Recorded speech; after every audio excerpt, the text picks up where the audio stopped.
हरे कृष्णा, राधे राधे। आइए जानते हैं कार्तिक स्नान कब से प्रारंभ करें एवं कार्तिक माह का महत्व क्या है और इसमें किए जाने वाले नियमों के बारे में। कार्तिक मास में भगवान विष्णु का सबसे प्रिय महीना माना जाता है। कार्तिक माह में देव पक्ष के नाम से भी जाना जाता है। ऐसा माना जाता है कि इस महीने में देवी लक्ष्मी स्वयं धरती पर भ्रमण के लिए आती हैं। हिंदू धर्म शास्त्रों के अनुसार कार्तिक माह में स्नान, दान और भगवत पूजन करने से हर मनोकामना पूर्ण होती है। भगवान विष्णु ने कार्तिक महीने को अक्षय फल देने वाला बताया है। भगवान ब्रह्मा जी कहते हैं कि कार्तिक माह सबसे सर्वश्रेष्ठ महीना है। इस पवित्र माह में श्री विष्णु जी के अलावा तुलसी पूजन का खास महत्व है। कार्तिक महीने में तीर्थों या फिर गंगा जैसी पवित्र नदी में स्नान और उसके बाद दान करने से सभी तरह के कष्टों से छुटकारा मिल जाता है। हर मनुष्य को चाहिए कि कार्तिक मास के महीने में सुबह जल्दी उठकर स्नान कर पुण्य फल की प्राप्ति का भागीदार बने। इस महीने में व्रत और तप कार्य करने से मोक्ष की प्राप्ति होती है। विष्णु पुराण के अनुसार कार्तिक मास में भगवान विष्णु अपनी योग निद्रा से जागते हैं। यही कारण है कि इस माह में भगवान विष्णु का सबसे प्रिय महीना माना गया है। हिंदू धर्म में हर महीने का एक अलग महत्व होता है। इसमें से कार्तिक मास को विशेष रूप से पवित्र माना जाता है। इस महीने में भगवान विष्णु की आराधना का विशेष विधान होता है और कार्तिक स्नान भी उसी का एक हिस्सा है, जो भगवान विष्णु और पवित्र नदियों खासकर गंगा जी की पूजा का एक पवित्र अनुष्ठान है। आइए जानते हैं कार्तिक स्नान 2024 में कब से शुरू होगा और इसका क्या महत्व है और इससे जुड़ी हुई पौराणिक कथा क्या है। कार्तिक स्नान हर साल कार्तिक मास में किया जाता है। हिंदू कैलेंडर के अनुसार यह महीना आमतौर पर अक्टूबर और नवंबर महीने में पड़ता है और वर्ष 2024 में कार्तिक स्नान प्रारंभ 17 अक्टूबर 2024 दिन गुरुवार से प्रारंभ होगा और इसका समापन होगा 15 नवंबर 2024। इस पूरे महीने के दौरान श्रद्धालु पवित्र नदियों में स्नान करके और भगवान विष्णु की पूजा करके पुण्य फल प्राप्त करते हैं। कार्तिक स्नान का हिंदू धर्म में बहुत ही गहरा महत्व है। ऐसा माना जाता है कि कार्तिक स्नान करने से व्यक्ति के सभी पाप धुल जाते हैं और आत्मा शुद्ध होती है। कार्तिक स्नान को मोक्ष प्राप्ति का द्वार भी माना जाता है। इस महीने में किए गए स्नान, दान और पूजा से व्यक्ति की मोक्ष की प्राप्ति होती है। हिंदू धर्म में मोक्ष जीवन का अंतिम लक्ष्य माना गया है। कार्तिक मास में किए गए स्नान, दान और पुण्य के फलों से व्यक्ति के जीवन में सुख समृद्धि का आगमन होता है। माना जाता है कि भगवान विष्णु इस दौरान अपने भक्तों पर विशेष कृपा बरसाते हैं। कार्तिक स्नान न केवल व्यक्तिगत लाभ के लिए किया जाता है, बल्कि पूरे परिवार के कल्याण के लिए भी किया जाता है। इस दौरान किए गए अनुष्ठानों से परिवार में शांति होता है। भगवान विष्णु को प्रसन्न करने के लिए एक उत्तम तरीका है। भक्त इस महीने में उनकी पूजा करके उनका आशीर्वाद प्राप्त करते हैं। भगवान विष्णु के आशीर्वाद से व्यक्ति के जीवन में सभी कष्ट दूर हो जाते हैं और मनोवांछित फल प्राप्त होते हैं। कार्तिक स्नान एक सरल अनुष्ठान है, जिसे कोई भी श्रद्धालु अपने घर में भी कर सकता है। कार्तिक स्नान यदि संभव हो तो किसी पवित्र नदी, खासकर गंगा नदी में जाकर स्नान करें और यदि नदी पास जाना संभव ना हो तो घर के ही जल में थोड़ा सा गंगा जल मिलाकर स्नान कर सकते हैं।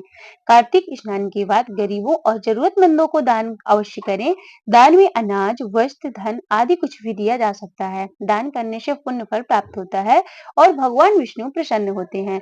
आप चाहें तो कार्तिक स्नान के बाद विष्णु सहस्त्र नाम का पाठ या फिर किसी अन्य वैष्णव स्रोत का पाठ कर सकते हैं। ऐसा करने से मन में शांति और आध्यात्मिक उन्नति होती है। कार्तिक स्नान से जुड़ी हुई एक प्रचलित पौराणिक कथा है, जो भगवान विष्णु के त्रिविक्रम रूप और राजा बलि से जुड़ी हुई है। कथा इस प्रकार है।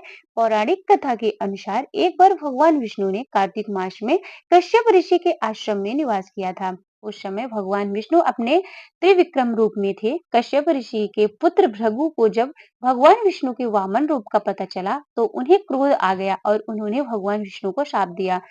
शाप के प्रभाव से भगवान विष्णु को बौने का रूप धारण करना पड़ा। भगवान विष्णु ने वामन का रूप धारण कर राजा बलि से 3 पग भूमि दान मांगी थी। राजा बलि ने भगवान विष्णु को दान दे दिया।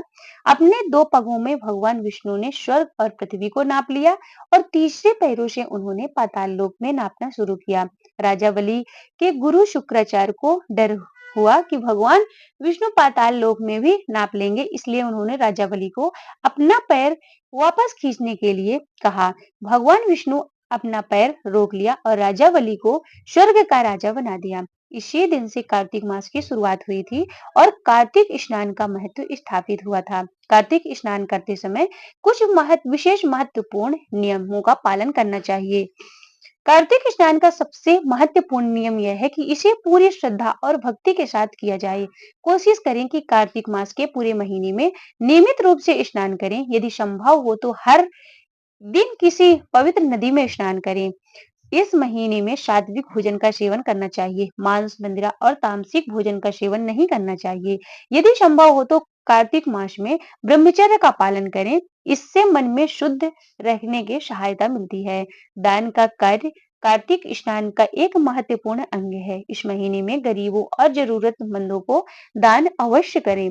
कार्तिक स्नान हिंदू धर्म में एक महत्वपूर्ण अनुष्ठान है। यह आध्यात्मिक शुद्धि, मोक्ष की प्राप्ति, सुख समृद्धि और भगवान विष्णु की कृपा पाने का एक माध्यम है। कार्तिक स्नान भगवान विष्णु को प्रसन्न करने के लिए एक उत्तम तरीका है। भक्त इस महीने में उनकी पूजा करके उनका आशीर्वाद प्राप्त करते हैं। भगवान विष्णु के आशीर्वाद से व्यक्ति के जीवन में सभी कष्ट दूर हो जाते हैं और मनोवांछित फल प्राप्त होते हैं। कार्तिक स्नान एक सरल अनुष्ठान है जिसे कोई भी श्रद्धालु अपने घर में भी कर सकता है। कार्तिक स्नान करने के लिए सूर्योदय से पहले सुबह उठना शुभ माना जाता है। सबसे पहले स्नान करके स्वयं को स्वच्छ करें। पूजा के समय साफ और धुले हुए वस्त्र पहनना चाहिए। पूजा करने से पहले पूजा स्थल को साफ करके गंगा जल से शुद्ध करें।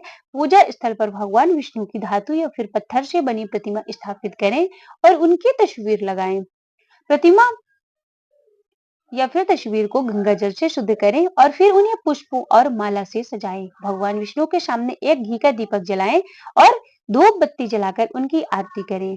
इसके बाद उन्हें तुलसी दल, फल, मिठाई आदि का भोग लगाकर आप अपने श्रद्धानुसार भगवान विष्णु को उनका प्रिय भोग पंचामृत भी अर्पित कर सकते हैं। भगवान विष्णु की कृपा प्राप्त करने के लिए ओम नमो भगवते वासुदेवाय या फिर ओम विष्णुवे नमः मंत्रों का जप करें। आप अपनी इच्छा अनुसार अन्य वैष्णव मंत्रों का भी जाप कर सकते हैं। हमने आपको कार्तिक स्नान 2024 की तिथियां, महत्व, विधि, पौराणिक कथा और इससे जुड़ी हुई अन्य अनुष्ठानों के बारे में विस्तार से बताया है। वीडियो पसंद आए तो लाइक कीजिएगा और चैनल में अभी नए हैं तो चैनल को सब्सक्राइब कीजिएगा। बेल आइकन को प्रेस करना बिल्कुल मत भूलिएगा। आप इस चैनल के माध्यम से प्रतिदिन कार्तिक मास महात्म्य की कथा का श्रवण करेंगे। हरे कृष्णा।